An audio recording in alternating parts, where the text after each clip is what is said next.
তো এটিএম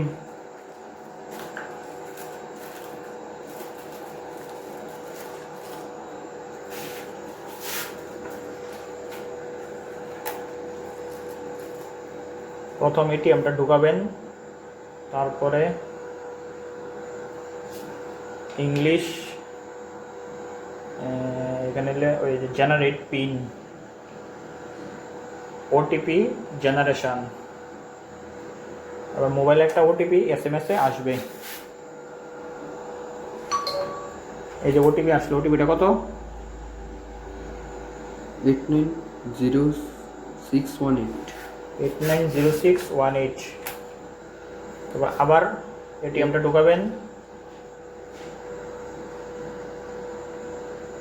তারপরে আবার ইংলিশ, জেনারেট পিন,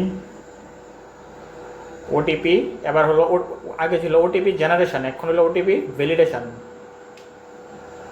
তারপর 890618 ইয়েস, ট্রানজ্যাকশন প্রসেসড। এবার এদিকে নতুন পিন দেওয়া হবে, যেটা সিক্রেট পিন থাকবে। সিক্রেট পিনটা দো সাইড আপ কর তাড়াতাড়ি, ফাস্ট। বা সিমটা আবার তো আবার সিমটা দেওয়া হবে, আবার সিম নাম্বারটা। এটা হলো নিজের মন মতো যে কোনো একটা নাম্বার যেটা টাকা তুলতে সাহায্য করবে। এই যে বাস, আমাদের পিন সাকসেসফুলি চেঞ্জ হয়ে গেল।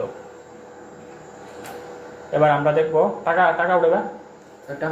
টাকা নাই, আরে দেখি ব্যালেন্স দেখা যায়নি।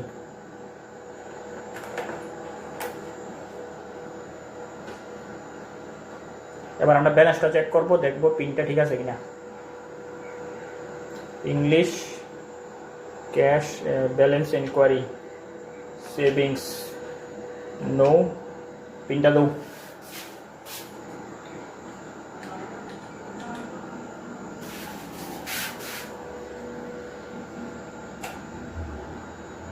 ঠিক আছে, এই যে ব্যালেন্স, অ্যাভেলেবেল ব্যালেন্স, এটা শো করছে না। ঠিক আছে, ভালো করে হলো না। তোমারটা হয়ে গেছে, তোমার নাম্বারটা মনে আছে তো? এটা দিছো আইন।